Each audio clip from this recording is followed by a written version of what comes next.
These bone fragments that are in my yard are an absolute mystery to me, as big a mystery as my wife's disappearance. To me, there's no question. To me, someone is trying to draw attention from themselves. Someone is doing this to me. I have never even operated a wood chipper. I have never rented anything in a rental store other than a car dolly, maybe a trailer. No, I did not operate a wood chipper. Never have. This bone still had a greasy feel to it. So we knew it had not been there very long, but at the same time, it had been there more than a week or a couple weeks. There was no soft tissue still attached to it. Hola a todos y bienvenidos a este canal donde hablo de casos reales. Mi nombre es Marta y antes de empezar os pido que os suscribáis y que activéis la campanita para que YouTube os avise cada vez que suba contenido. Y si lo que cuento os parece interesante, dejadme un bonito like porque no sabéis lo mucho que me estaríais apoyando con este gesto. Bueno, pues hoy voy a hablar de un caso que, aunque se intuye lo que ocurrió, los investigadores nunca pudieron acusar al que parecía ser el culpable. Así que, como no quiero desvelar más datos en la introducción, no me enrollo más y empezamos.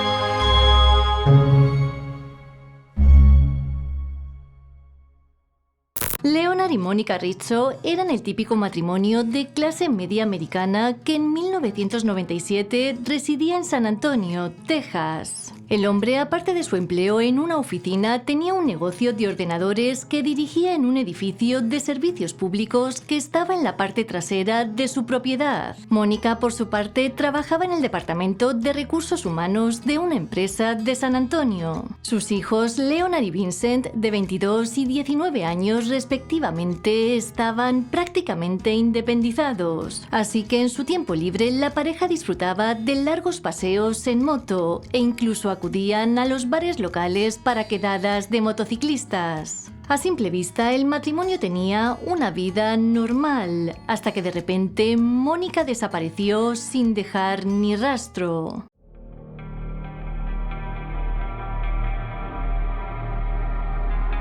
El 5 de mayo del 97 era lunes y Mónica fue a trabajar como cualquier otro día. Sin embargo, al terminar su jornada, hizo algo extraño. Al parecer, salió de la oficina sin despedirse de sus compañeros y se dejó su bolso. Al día siguiente, la mujer no fue a trabajar, ni tampoco al otro, cosa que preocupó bastante a sus colegas, ya que no era normal que Mónica no avisara de su ausencia. Después de una semana sin noticias, su jefe pudo comunicarse con ella por teléfono. Mónica le dijo a su superior que no se sentía bien, pero que no tenía que preocuparse por nada porque volvería al trabajo a la semana siguiente. Pero llegó el lunes y Mónica no se presentó en su oficina tal y como había asegurado. El 5 de junio, la policía de San Antonio recibió una llamada de teléfono un tanto inquietante. Al otro lado, una persona anónima aseguraba que Mónica Rizzo había sido asesinada por su marido y que sus huesos estaban enterrados en el patio trasero.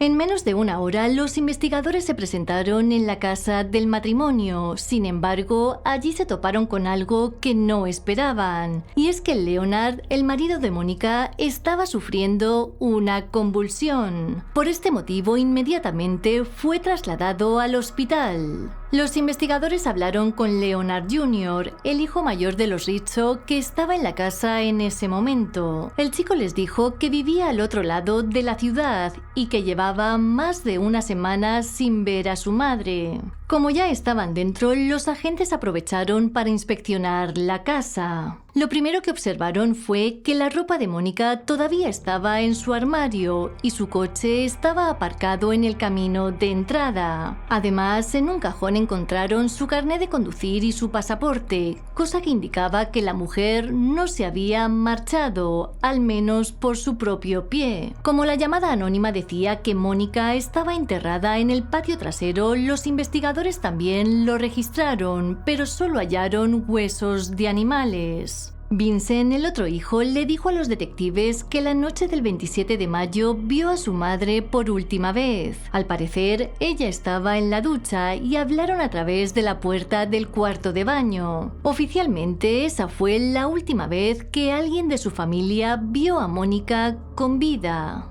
Cuando Leonard se recuperó de su convulsión, declaró que una mañana a finales de mayo su esposa salió de casa y nunca regresó, pero que no denunció su desaparición porque pensó que volvería. Mi esposa y yo estábamos muy unidos. No había ninguna razón para que yo creyera que ella no regresaría donde quiera que hubiese ido. Simplemente elegí esperar. Como es lógico, los padres de Mónica no se mostraron tan indiferentes con la desaparición de su hija. Bill y Mónica McKinney la vieron por última vez en enero y según ellos estaba muy tensa porque a Leonard le habían despedido de su trabajo. Por su nieto Vincent supieron que Mónica llevaba días sin aparecer por casa, así que casi al mismo tiempo que la llamada anónima denunciaron la desaparición a la policía. Pero a pesar de una denuncia por desaparición y las afirmaciones de asesinato, los agentes no tenían pistas para investigar el caso. Afortunadamente, el informante anónimo no estaba dispuesto a rendirse y volvió a llamar un mes después.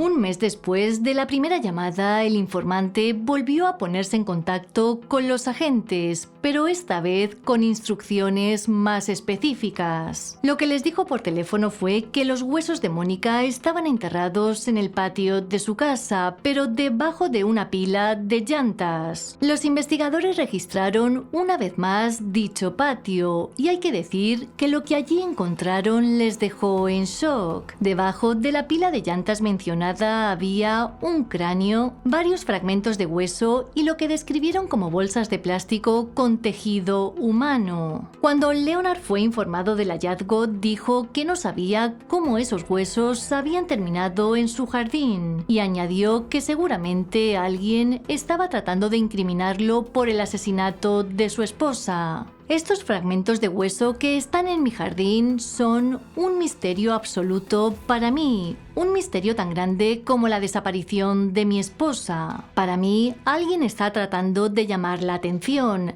alguien me está haciendo esto. El 4 de julio, Leonard fue interrogado en comisaría. El detective Holguín de la policía de San Antonio le informó que todo indicaba que Mónica estaba muerta, pero que la evidencia no parecía constituir un asesinato capital. El hombre a esto respondió que tal vez debería acabar con alguien más. Días después, los investigadores obtuvieron una orden de allanamiento para la casa de los Rizzo y hay que decir que bajo la lupa hallaron lo que parecían ser signos de lucha. Por ejemplo, los paneles de yeso tenían abolladuras, por no hablar de que la policía científica recolectó muestras de sangre de diferentes puntos de la casa. Ante esto, Leonard afirmó que él había dañado los paneles de yeso tras ser interrogado por la policía. De hecho, lo definió como una respuesta emocional. A partir de aquí, los investigadores comenzaron a indagar en la relación de Mónica y Leonard. En la superficie parecían ser una pareja normal y feliz, pero descubrieron que en los últimos años había habido múltiples informes de abuso doméstico. Además, en los meses previos a la desaparición, los compañeros de Mónica no solo notaron que había perdido mucho peso, sino que también se presentaba a trabajar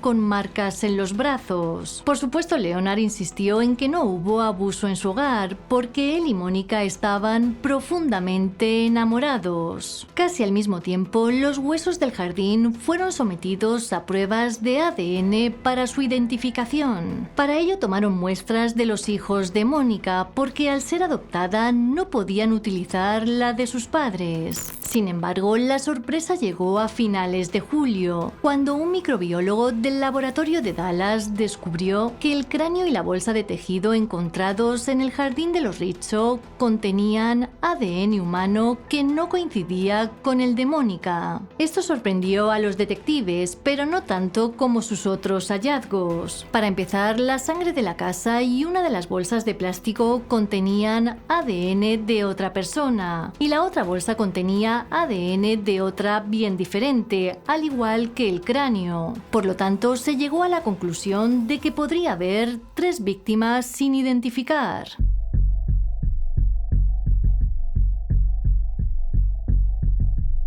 El 1 de agosto del 97, los investigadores llegaron a la propiedad de los Rizzo con un equipo de arqueólogos de la Universidad de Texas. Durante los siguientes 8 días excavaron cuidadosamente el patio. Con la ayuda de varios perros buscaron restos óseos. Cada vez que encontraban un fragmento de hueso, clavaban una pequeña bandera naranja en el suelo para así marcar la ubicación. Al final de la semana, cientos de banderas salpicaban el patio, y es que se habían descubierto más de 200 fragmentos de hueso. Uno de los arqueólogos pensó que había tantos fragmentos de hueso porque estos podrían haber sido colocados en algún tipo de máquina, como por ejemplo una astilladora de madera. Por otro lado, describió su estado de la siguiente manera. When you find bone in an old archaeological site, the bone is very dry. This bone still had a greasy feel to it. So we knew it had not been there very long, but at the same time, it had been there more than a week or a couple weeks. There was no soft tissue still attached to it. Por si esto fuera poco, al revisar la barbacoa que los Rizzo tenían en su jardín, encontraron algunos fragmentos carbonizados. Albert Ortiz, el subjefe de policía, dijo que lo más probable era que hubiesen utilizado la parrilla para destruir u ocultar partes. Con toda esta información, los agentes buscaron en los archivos de varias empresas locales para determinar si Leonard había tenido acceso a algún tipo de maquinaria pesada como una astilladora de madera, pero no encontraron nada. Además, el hombre insistía que no sabía nada de los huesos de su jardín. Sin embargo, resultaba difícil de creer que no hubiese notado algo así. Como podéis imaginar, con el hallazgo de los huesos, los medios se volvieron locos y los reporteros no paraban de perseguir a la familia para entrevistarles. Y no fueron los únicos. Como si de una película se tratase, los vecinos instalaron sillas de jardín en la parte de fuera para observar el trabajo de los investigadores. Ante esto, Leonard expresó su frustración a los medios locales y dijo que se sentía como O.J. Simpson. Finalmente, el 28 de agosto, los agentes encargados del caso anunciaron que algunos de los huesos encontrados en el patio de los Rizzo pertenecían a Mónica. Su familia quedó devastada por la noticia, pero al menos tuvieron un pequeño cierre. Los McKinney oficiaron un servicio conmemorativo para su hija y Leonard dijo que haría uno, pero por su cuenta. La policía continuó investigando para saber quién acabó con la vida de Mónica y también para identificar a las otras víctimas. Los meses fueron pasando y Leonard seguía siendo el principal sospechoso. Para no dejar ningún cabo suelto, investigaron su conexión con los moteros de la zona, ya que algunos tenían antecedentes. Pero al final llegaron a la conclusión de que no tenían nada que ver con lo que le ocurrió a Mónica. Justo en esa época, los detectives descubrieron que la persona que había hecho las llamadas anónimas era Robert Hakala, un amigo de los Rizzo. Robert declaró que a finales de mayo fue a la casa del matrimonio y que estuvo hablando con los dos. Sin embargo, cuando regresó, unos días después, había un olor muy fuerte que le recordó a un animal sin vida y la mujer ya no estaba. Según su versión, luego vio al perro de la pareja en el patio jugando con lo que él pensó que era una quijada humana. Yo sabía que Leonard había acabado con Mónica. Recuerdo haber visto los dientes inferiores delanteros de Mónica y se superponían, al igual que los dientes en la mandíbula que vi. Al día siguiente, Robert se acercó a la casa de los Rizzo y miró alrededor del patio. En ese momento afirmó haber visto un cuerpo debajo de una manta con neumáticos apilados encima. Inmediatamente después hizo su primera llamada a la policía. A pesar de todo esto, para los agentes no había suficientes pruebas para arrestar a Leonard por la muerte de su esposa. Además, hay que añadir que no se pudo determinar cómo falleció la mujer, ni tampoco había explicación para los huesos sin identificar del jardín. Por todo esto, el caso acabó enfriándose. Lamentablemente, en junio del 98, Leonard Jr. falleció de leucemia a la edad de 23 años. A partir de ahí, su padre comenzó a retrasarse en los pagos de la hipoteca y la ciudad lo multó por dejar que la casa familiar se deteriorara. En medio de todo esto hubo un giro impactante en el caso. En febrero del 99, los investigadores anunciaron que una nueva prueba de ADN había revelado que los huesos sin identificar pertenecían a una sola persona. Debido a esto, fueron enviados al Instituto de Patología de Maryland con la esperanza de revelar su identidad. La situación de Leonard continuó deteriorándose. Para mayo del 99 ya había sido desalojado de su casa, por no hablar que había sido arrestado por no pagar la multa de la ciudad y posesión de sustancias. Pasados unos días salió de prisión, pero Susan McDaniel, su novia de aquel entonces, le denunció por abuso físico, así que fue detenido nuevamente y puesto en libertad bajo fianza una hora después. A la mañana siguiente, Susan llamó a la policía para que la acompañaran a recuperar sus pertenencias de la casa que compartía con Leonard, ya que el hombre le dijo que iba a acabar con su vida y después meterla en bolsas de basura. Al llegar, el hombre les recibió con un arma y fue abatido por los agentes. Ya en el hospital fue acusado de asalto agravado a un oficial de policía y semanas después Leonard fue sentenciado a 2 años de prisión por lo que le había hecho a Susan. El 23 de junio del 99, la policía anunció que ya tenían los resultados de las pruebas de ADN del Instituto de Patología de Maryland. Este resultado confirmó que todos los huesos pertenecían a Mónica Rizzo y que no había otras personas. Por otro lado, un análisis del FBI confirmó que dichos huesos habían sido destrozados por un objeto contundente. Por desgracia, hasta la fecha, nadie ha sido acusado de la desaparición y muerte de Mónica Rizzo. Leonard sigue siendo sospechoso, pero las autoridades sostienen que no hay suficientes pruebas para condenarlo en la corte. Bill McKinney escribió un libro sobre la vida y muerte de su hija, donde también detalló la investigación a través de los ojos de la familia. Mónica todavía no ha recibido la justicia que se merece, pero su familia siempre la recordará y seguirá luchando por la verdad.